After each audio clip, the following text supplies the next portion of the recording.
There you are. Welcome, welcome, welcome. I hope you don't mind this angle of how this video is going to be shot. But welcome. As I get comfortable here, I thought I'd do a video here about Summerslam. Summerslam, right around the corner. And Summerslam, it's as I think, at least for me anyway, it's considered probably the second biggest pay-per-view of the year. Think of it, and it's almost like the halfway mark. It is, I believe, the halfway mark to WrestleMania. We definitely, it definitely feels like this year's SummerSlam will be equally as close to long as WrestleMania has been. And it'll be interesting. I'm going to give you my thoughts here and my predictions, what will happen for SummerSlam, what I think will happen for SummerSlam. But it's been an interesting year, interesting couple of months for the WWE and just in general the whole landscape of wrestling. Recent news with AEW coming on TV. NWA is going to start doing TV. Fox with WWE. So there's a lot to see, a lot to anticipate. And I'll be honest with you, I don't know, like it seems like for this card in particular, for SummerSlam, that there has not been really that much of a build. Maybe it's because there are too many pay-per-views. Maybe because there was just recently a pay-per-view that they finished off going into SummerSlam. I don't know. It feels like there's. I don't know. Like it's like something is missing. But the card here is the card. Nonetheless, I'm just gonna go in no particular order, and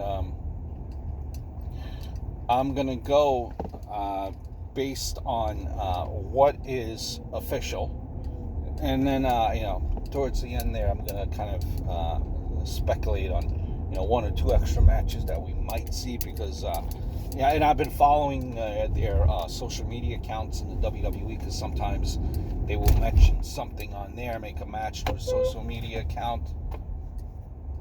And this guy does not know how to drive. Welcome to New York.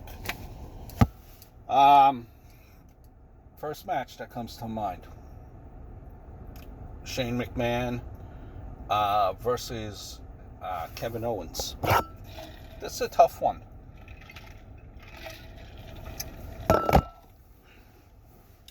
Shane McMahon, he's doing his job perfectly. Everyone does hate him. At least it seems like they hate him being on TV. I don't know if that's good heat or if that's bad heat. Are they just tired with the character? Or do they really hate the character? Because he's so good at getting people upset. I think he's good at getting people upset, but not the right way, just the wrong way. And, here comes Kevin Owens. Kind of been doing a face-heel face turn in the last couple of months, fairly quickly. And that's obviously because there was injury, and they needed him to, they needed someone to fight Kofi. And here he is. He is face again. And everything that you read, if you believe the dirt sheets, everything is saying that they want to make Kevin Owens this kind of like this badass face. Badass face. He's using the stunner. That right there is a badass finisher. Very Stone, it's from Stone Cold. Indications are they want to make him the next Stone Cold or close to it. Now I know it's everyone. It's hard. There will never be another Stone Cold, but that's what it seems like they're trying to do. If you believe the dirt sheets.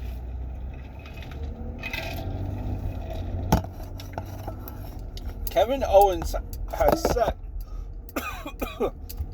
if he loses, he will quit. Now you say to yourself, Shane McMahon has been winning a lot. The authority figure, best in the world. That is his acronym. Best in the world. If Kevin Owens loses, even with the stunner and all, will the fans take him seriously? Even if he comes back 2 weeks later, is hired back by the backing of, let's say, Vince McMahon because it's what's best for business.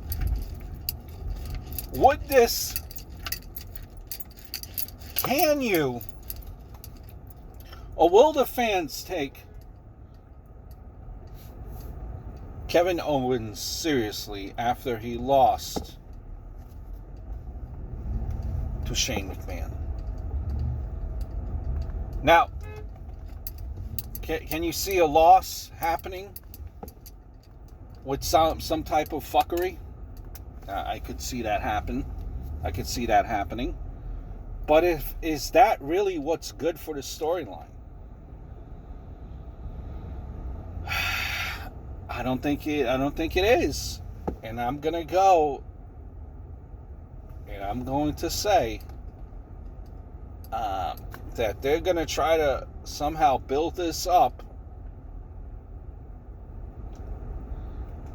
from Shane McMahon taking the win.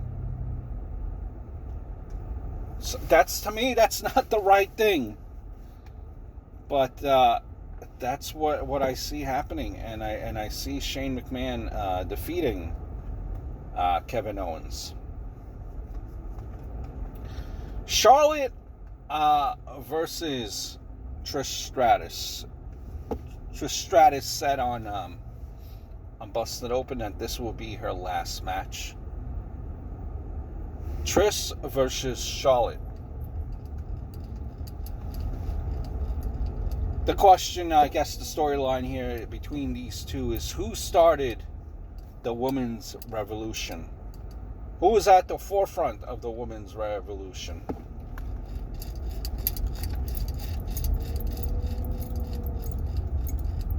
Trish is trying to defend the women wrestlers from yesteryear, trying to defend their honor. Charlotte Flair is saying that I am the best in the world. I am the greatest female wrestler. You know what I hate, though? As they're saying this, I don't understand why in all these promos now, everyone has to compliment each other, even though we're supposed to believe in storyline that they hate each other. Why does everyone say, I hate you, but you are a great athlete? I don't understand why there's so much complimenting between the face and the heels, and it's it seems like it's every single type of promo.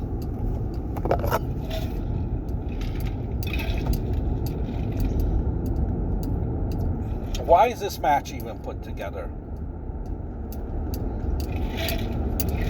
Maybe it gives something for Charlotte to do.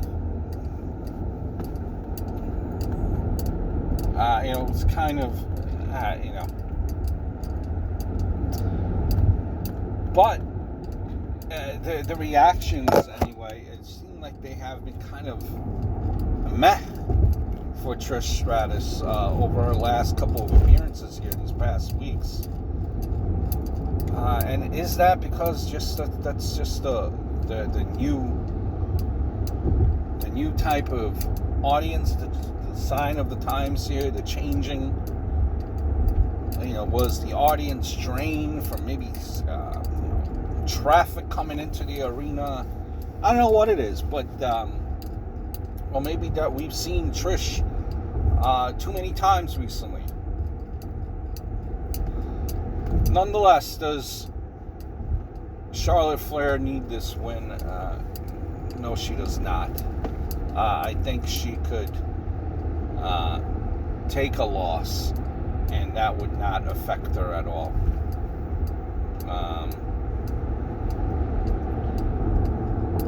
Trish Stratus' last match, this is a send-off. With Charlotte taking a win or a loss and Trish not being there, either way, what would it really do? What would it progress? I don't know, beating a Hall of Famer, a notch in your belt. Does that maybe lead Charlotte Flair to a upcoming feud, let's say for next big pay-per-view with Ronda Rousey? Does Charlotte Flair say, I'm the best in the world, best women's wrestler, I beat a Hall of Famer, and out comes Ronda Rousey, who says that she was never pinned when she lost her title? So I could see that coming as well. Would they do that to Trish Stratus? I think that Trish Stratus would give her a blessing. I think what's going to happen, I think it's going to be Charlotte Flair winning with like a pull of the tights type of, pulling of the tights, holding the ropes type of fuckery, beating Trish, rolling out of the ring and scattering back. Charlotte wins. Trish is left in the ring, gets her standing ovation, and that's it. So I see Charlotte Flair winning that match 2. Ricochet going up against AJ Styles. AJ Styles, your current Intercontinental Champion. And, Ricochet, you heard stuff about Ricochet where, first of all, you hear that he's battling some type of an elbow infection or coming off battling a elbow infection. You heard that he was supposed to be in that segment to get the rub from the Raw reunion, which involved DX and the OC. He was supposed to be on the DX side, but that got scrapped because he got injured, and they threw in Seth Rollins in there instead. So the WWE is high on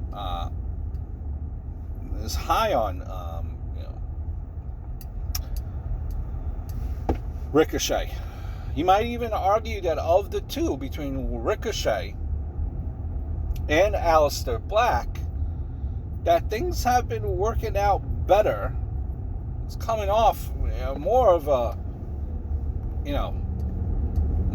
a known right now is Ricochet as opposed to Aleister Black, word is his match against Sami Zayn will not even be on the SummerSlam card, as it was that match played out on SmackDown. So, a lot of things there. Intercontinental Champion AJ Styles, he's been heavyweight champion, Raw, SmackDown. At this point, who knows what brand anyone is on. But, AJ Styles, main eventer right now in the mid-card, doing things with that Intercontinental title. Putting some, prestige behind it.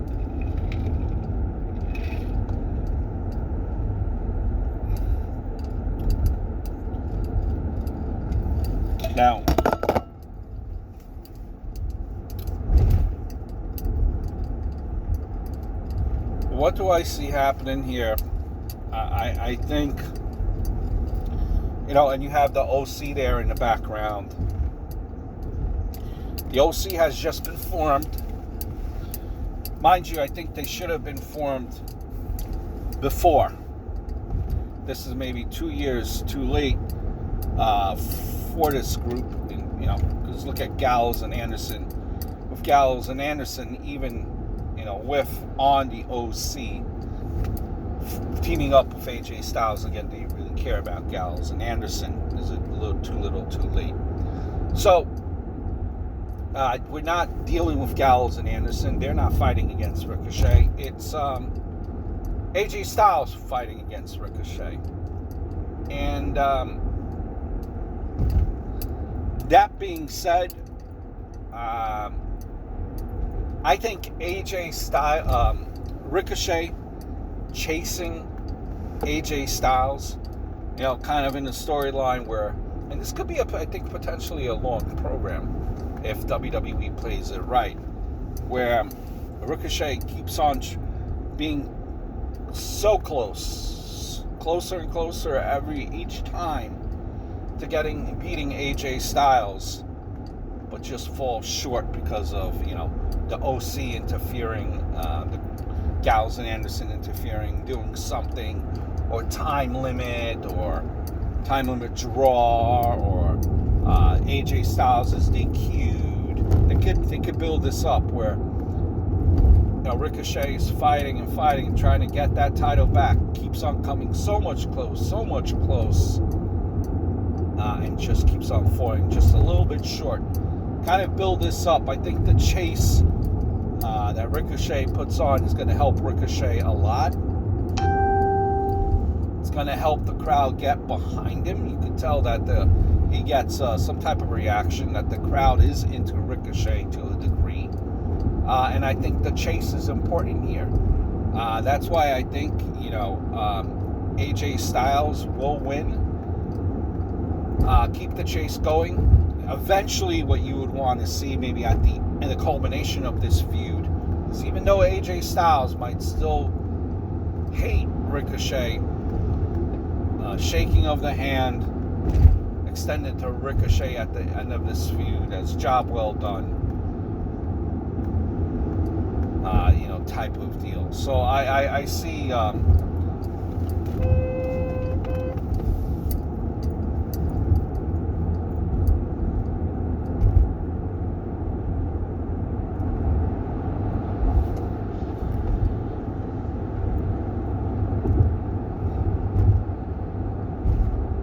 I do see as a jeez, man, people drive like idiots. So I do see AJ Styles defeating Ricochet. Amber Moon versus Bayley. I don't know.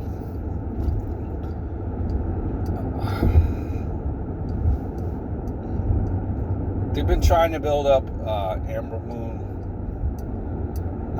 for the last couple of months, but prior to that, she's been having problems with Mandy Rose and Sonya Deville. So, I think there need to have been just a little bit more of a build-up for Amber Moon, for, I think, the fans to believe that she's capable of taking a win. I don't think, just based on that, I don't think she's capable in getting a win. See Bayley winning. Are we going to see Sasha Banks? At this point, we were expected, you heard rumors and that Sasha Banks they're going to bring her now, or they were going to bring her the following week. Last pay-per-view. It's every couple of weeks you hear a new Sasha Banks rumor. So, will she debut at SummerSlam? Will she maybe come out there? Maybe, even though Amber Moon might not be ready to win the championship, maybe do you have Sasha Banks come out interfere, hit Amber Moon, cause Bayley to win by DQ? Does that set up Bayley versus Sasha down the road? Or are you turning Sasha heel and Bayley heel after SummerSlam? Them together as a duel again? That's an option. And you know what? That's what I think I'm going to go with. I'm going to say Bayley wins via, or Amber Moon wins via interference from Sasha Banks. How about that? Let's go with that. Still your champion, Bayley.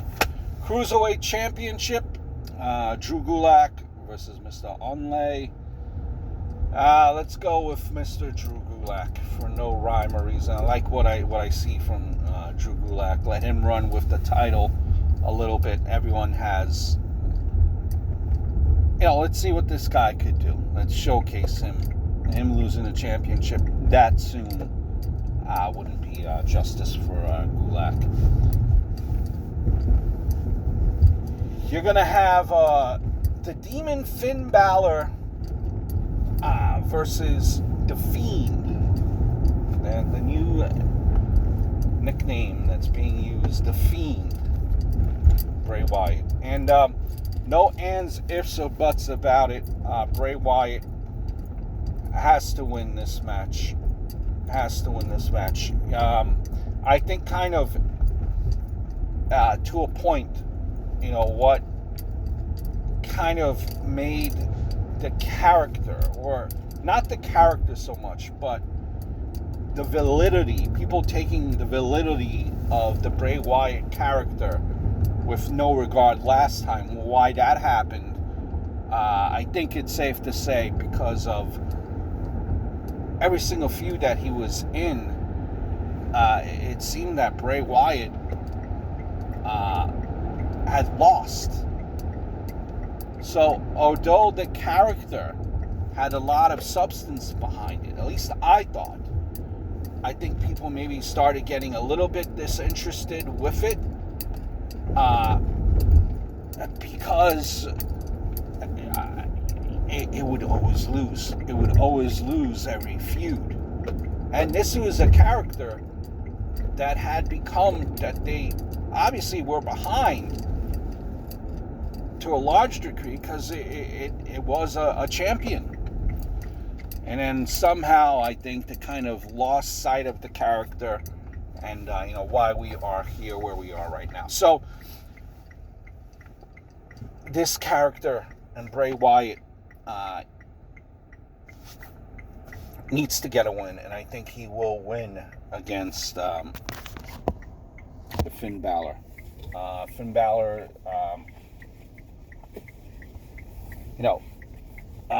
will we eventually see?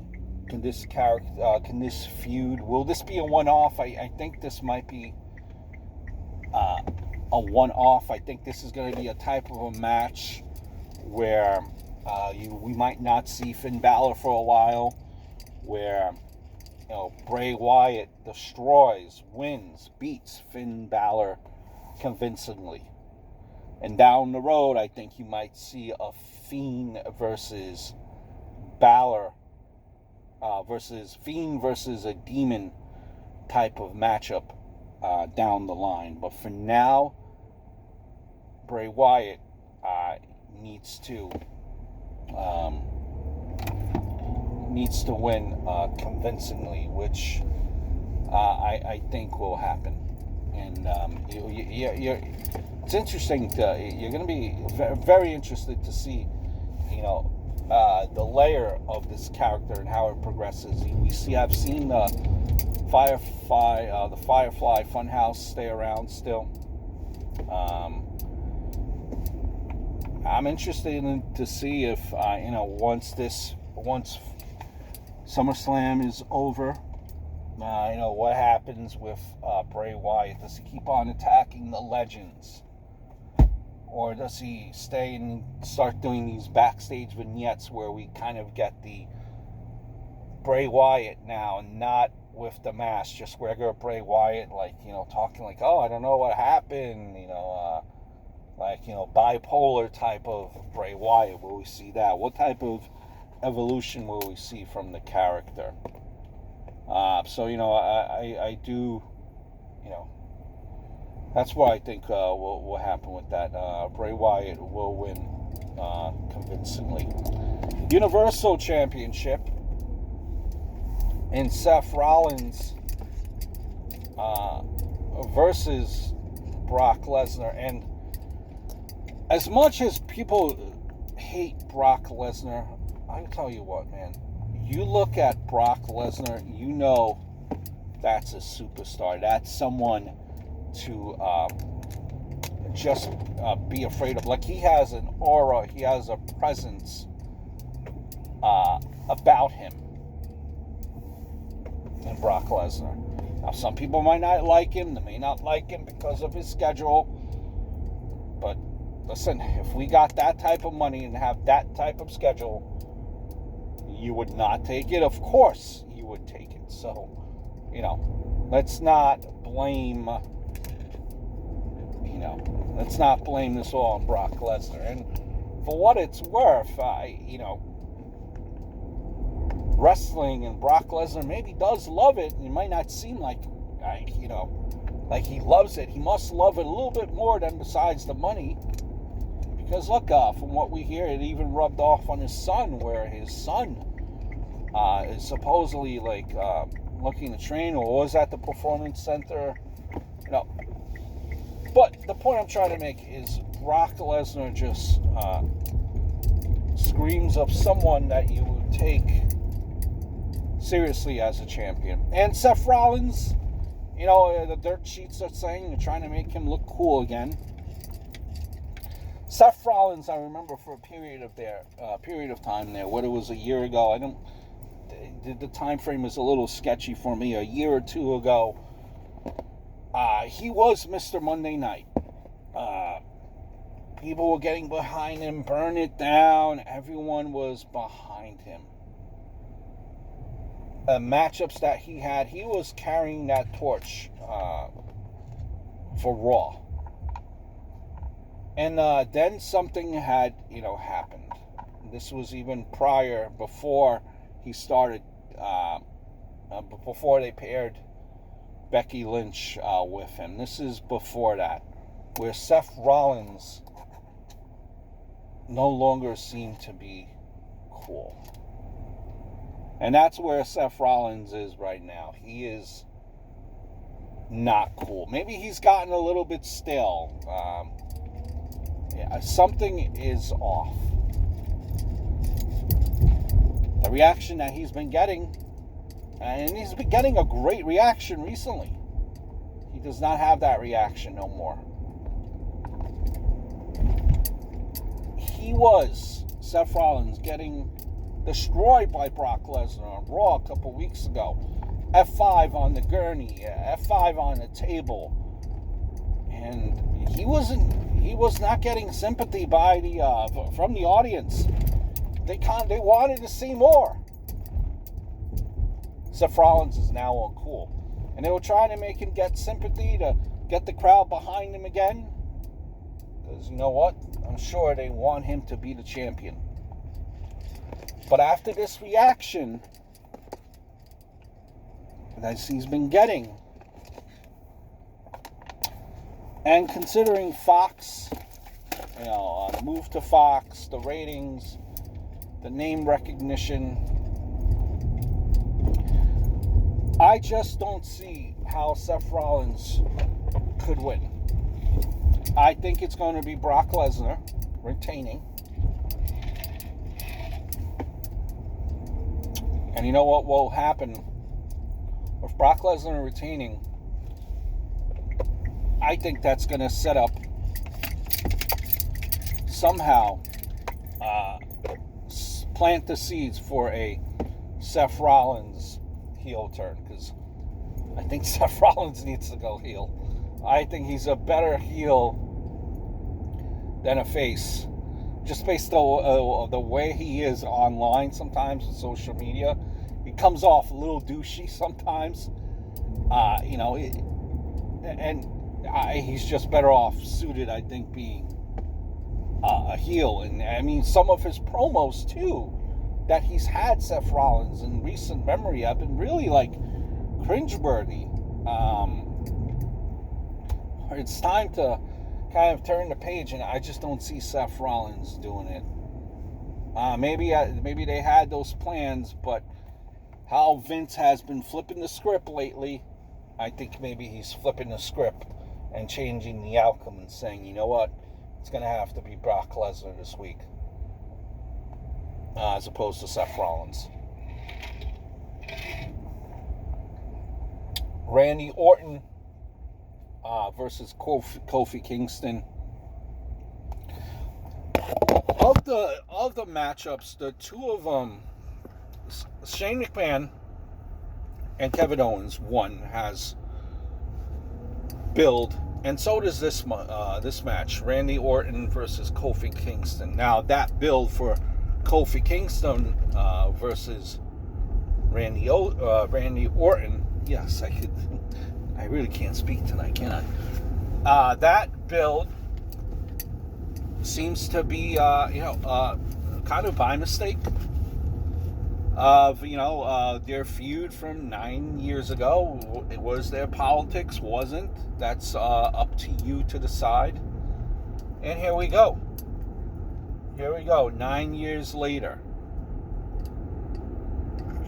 Kofi and Randy Orton once again. It's taken Kofi.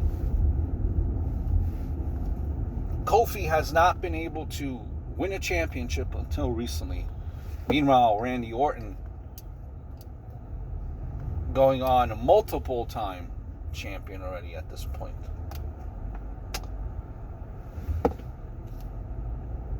Kofi Kingston's title run, I don't know, has it been memorable? Have the fans, besides the initial reaction, that WrestleMania moment, where have the fans been at the house shows to see Kofi Kingston wrestle? Attendance is down, folks. Attendance is down. I think Kofi Mania has worn down a bit. It definitely has. The initial whoop-de-doo, the hurrah has worn down.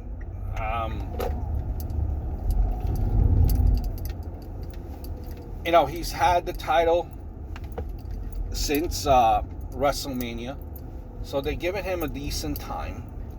It's not like they kind of gave him a meaningless run, aka the Iconics, had a truly meaningless run.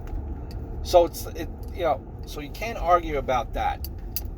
And I just think it's time to move on from Kofi Kingston, and I see Randy Orton winning this match. Randy Orton, your new champion.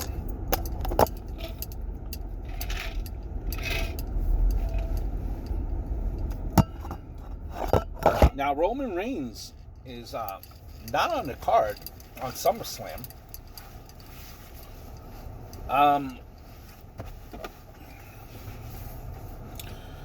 It was revealed that the person that did this, Rowan, of all people. Rowan. Yeah, you got it right, Rowan. Not Daniel Bryan. Not Buddy Murphy, not Samoa Joe, but Rowan. What does that mean for Roman Reigns' SummerSlam? Right now, unless I'm mistaken, he does not have a match. Well, I think what's going to happen here is kind of... I don't know. I could be completely off here. But I see some type of a tag team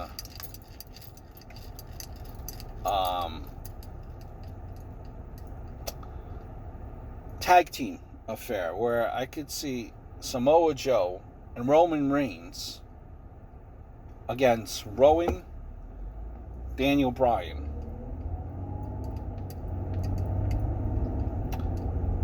It's a weird pairing, right? But bear with me. I think, Samoa Joe is going to say, you know what? You got these two, Daniel Bryan and Rowan. You know that you need someone to watch your back. Or you might not even have them as a tag match. Maybe you have Samoa Joe in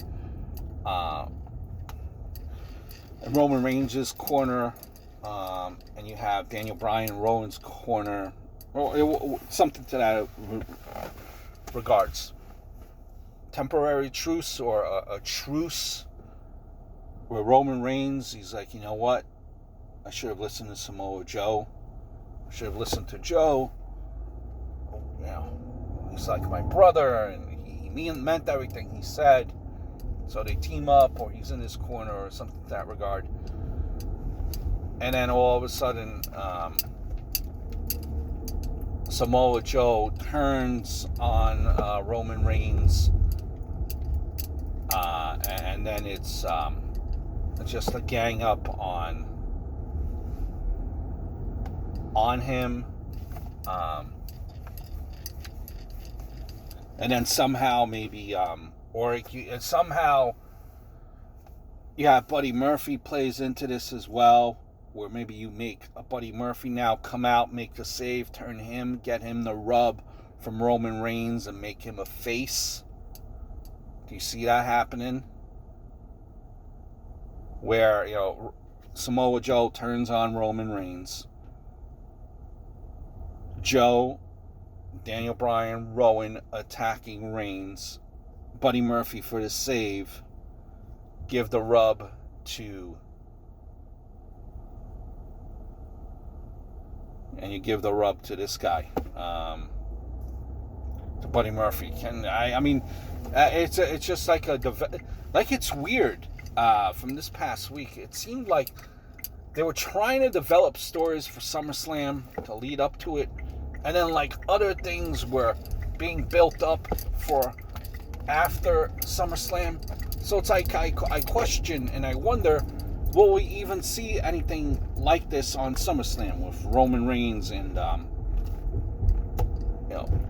Joe, Daniel Bryan, Buddy Murphy? I don't know, but I could see that happening. You're going to see Goldberg versus Dolph Ziggler, another match. You see this a mile away happening. Dolph Ziggler is just there to take the... Goldberg, he's trying to wash the stench from his mouth after